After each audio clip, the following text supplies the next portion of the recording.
Hey, what's up, guys? Welcome to day 4. We're going to continue looking at the Pythagorean theorem, but today we're actually going to figure out how and why it works. Okay, and so last time I just started by giving you the formula. Today I'm going to actually show you how it works. And so in this lesson, you're going to learn how and why the Pythagorean theorem works, but then also apply it when giving certain problems. You're going to be given some information and you're going to have to find out some missing information. So let's dive in, okay? So I got this model, and I first want to start by, one, reminding us of what the Pythagorean theorem was, right? So what we're trying to prove is we're trying to prove that a squared plus b squared equals c squared, right? That is the Pythagorean theorem, okay? And so we're going to do so by really focusing in on this right triangle, because the Pythagorean theorem works when you have right triangles, okay? And I know this is a right triangle because the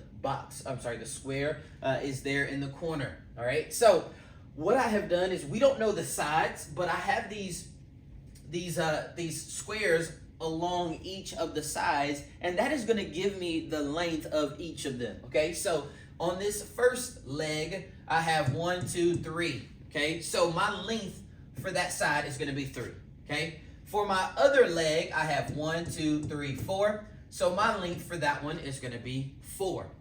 And then my length for the hypotenuse, which is the one across from the right angle, right? The one across, that is 5. Okay.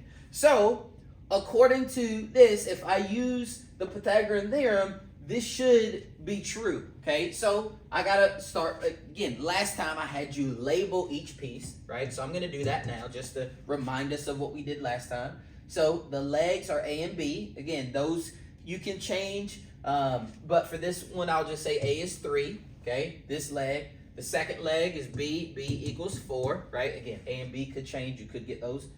You could say A is 4, B is 3, and then C is the hypotenuse. That one is always the one across, and in this case, it is 5, right?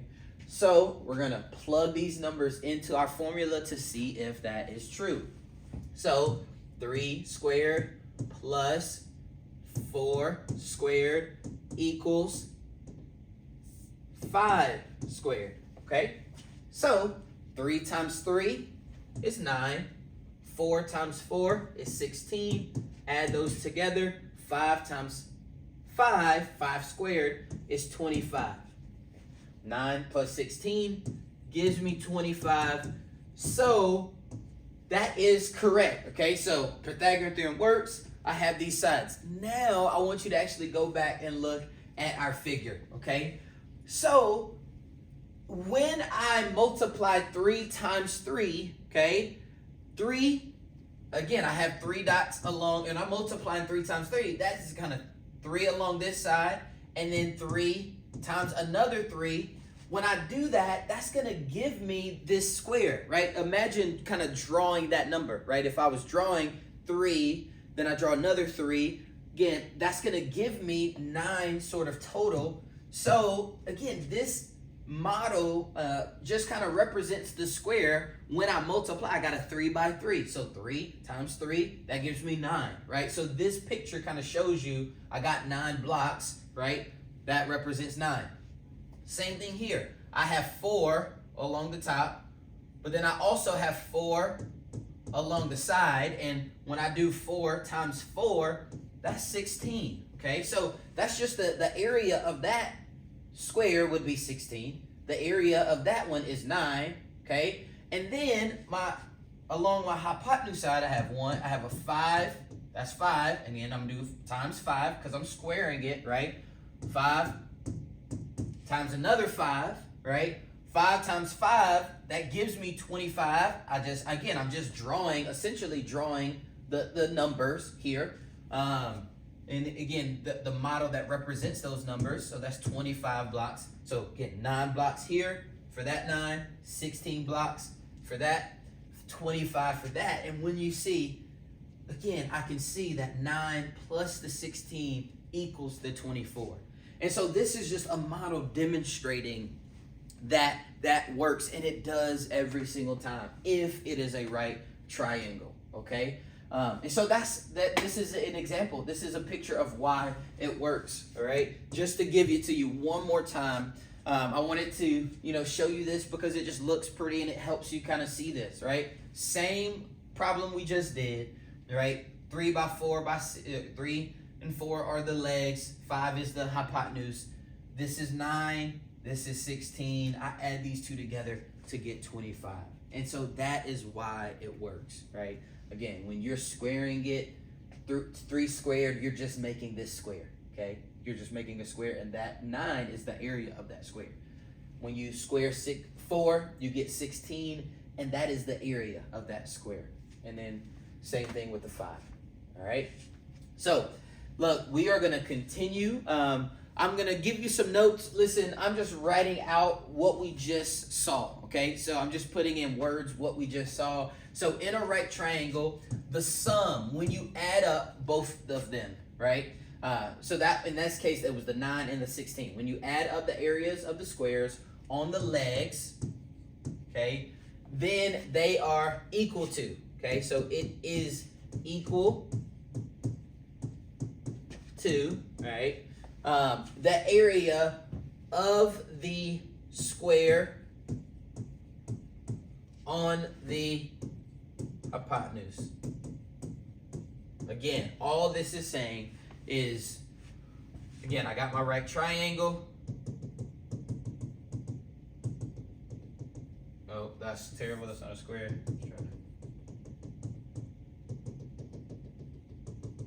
Again, this is the area of A. This is the area of B. When you add those two, you get C. So again, A, the area of that is going to give you that. Okay, and that's what we just saw in the previous example. All right, now, so guys, in these questions that we're going to do today, you're going to be given 2 pieces of information, and then you got to figure out some third piece of information. So all we're doing is taking what we just learned and we're just applying it in different ways. All right, so when we are given both legs, so in this one, I'm going to look at the picture first. I have the area of this square that's connected to that leg and the area of the square that's connected to this leg, okay? So remember, when I have both of these, okay, if I have both legs, then to find the hypotenuse, I have to just add these two, right? So when I have the area of both of the squares of both legs, then I have to add. So in this example, right, to figure out what is the area of that one, I'm going to take 144 plus the 256, all right? Matter of fact, let me put the unit. Meter squared, 144 meters squared plus 256 meters squared. Okay, and then I'm going to add that, and that's going to give me the area of this third one, okay? Or the area of the hypotenuse square. So 144 plus 256, that is 400, okay? So the area of the hypotenuse square is 400, okay? Now, so I added those two to get that one. Now, if the question asks, okay, now what is this length? What is the actual length of the hypotenuse? Well, what I got to do is I have to take the square root. Okay, so this is the area, but when I'm looking for the side or the length, I am looking for what's one side of the square. So I have to do the square root. So I have to do, again, take the square root. So I'm going to do the square root of 400, and that is going to give me what the length of the square is, which is, in this case, it is 20. So what that means is, again, this hypotenuse is 20, right? Each side is 20, okay? Now, in this question, it doesn't ask me, but if I wanted to figure out, okay, if this is the area of the whole square, then what is the dimensions of A and B, the legs? What are the lengths of those sides, okay? So, to figure out the length of this side, right here, matter of fact, let me change color. to figure out the length of this side, right, what I got to do is I have to take 144 and take the square root of that. And that is going to give me 12. So the length of that side is 12.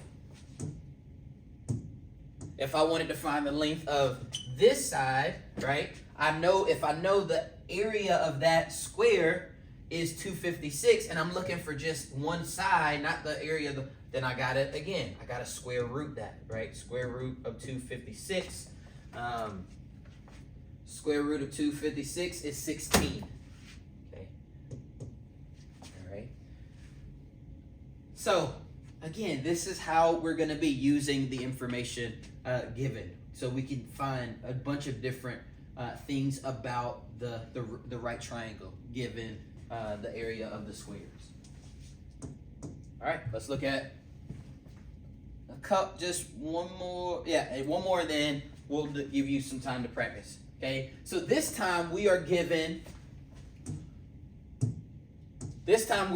one leg and one hypotenuse. So again, remember the legs is what make the right angle. So this one is a leg. This is also a leg. But I have the leg and then I have the hypotenuse because this is across from the right angle. Okay? So if I have this square, right, the area of this square, then the area of one of the legs, this time instead of adding these two, I actually have to subtract that. So I have to subtract, okay? And so I'm gonna, to figure out, again, the area of this one, right? If I'm looking for the area of that one, then I'm gonna do 125 minus 100, okay? And then that's gonna give me 25 kilometers squared. Now, again, that is the inside, the area. But in this question, all right, it's looking for what is the length of the side, okay? And so to find the length of the side, I take that area and I must do the square root.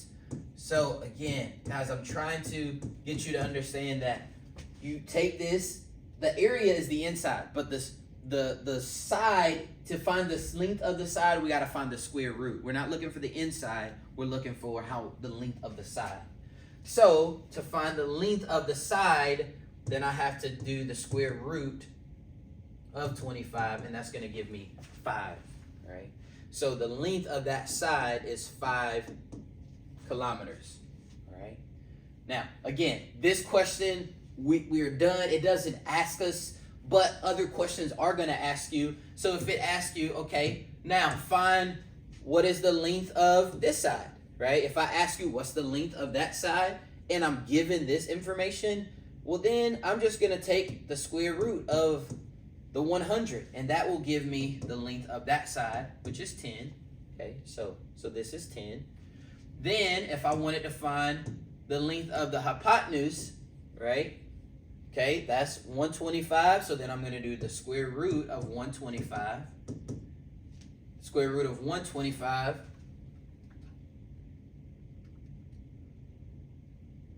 Okay, that is going to give me 11.18, and I'll just round it up to 11.2, okay? Okay, so again, didn't have to do all of that. Just wanted to show you how, you can find different pieces of information given, given certain things. Okay, so now it's the time to practice. Okay, so what I want you to do is I want you to start by finding the area of this square, right? Given what you have, then I want you to find the length of each side, just like we did. All right, so I want you to pause it. Then I want you to, again, use the information that we were just given. Look back at your notes. See if you can solve these. And then there's two examples. There's this one, and then there's this one. All right, so pause it. See if you can answer these. And then I will go over them just to make sure your answer is correct. But again, make sure you pause it.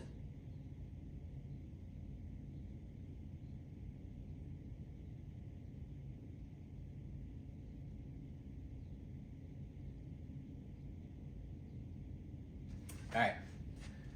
Okay, let's look at it. So to find the area of each square, okay, I'm looking for that one.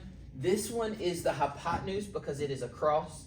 So I have the hypotenuse square and then I have the one leg, so I have to subtract these. So 36 minus 18, okay, that actually equals 18. Okay, so the area of this square is 18 as well. Now, if I want to find the length of each side, then I'm going to do, okay, actually both of these are the same. They're both 18, so I'm going to do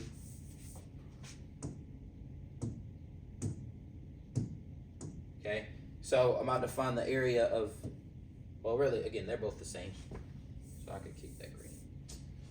Okay, so I'm looking for the length of that side. I'm going to do the square root of 18. Okay, that's going to give me the length of the side. Square root that is 4.24, okay, which I can just round to the nearest tenth. All right, so that means this is 4.2. Again, this one, I would also do the square root of square root of 18. That's also going to be 4.2, okay?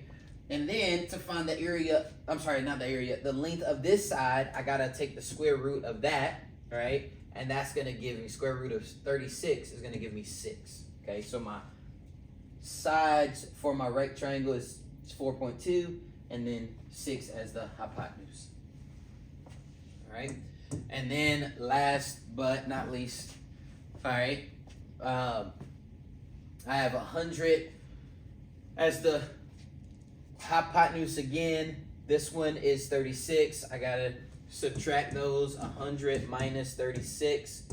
That is going to give us 64. And so 64 is the area of that square. And so then to find the length of each side, I got to take the square root of that. So the square root of 64, square root of 36. Square root of 64 is 8. Square root of 36 is 6. Then take the square root of the 100, and that gives me 10. And so the lengths of my sides, A and B, are 6 and 8. And then the hypotenuse, C, is 10. All right. And so, guys, that is how you use the area of each, again, the area of each leg of the square on each leg equals the area of the hypotenuse. And, you know, there's going to be questions where you got to find a piece of the information, all right, missing information. So, hey, we're going to spend some time practicing this. There's a Desmos activity for you to work on. And, yeah, let me know if you have any questions, comment, like it. Thank you for your time.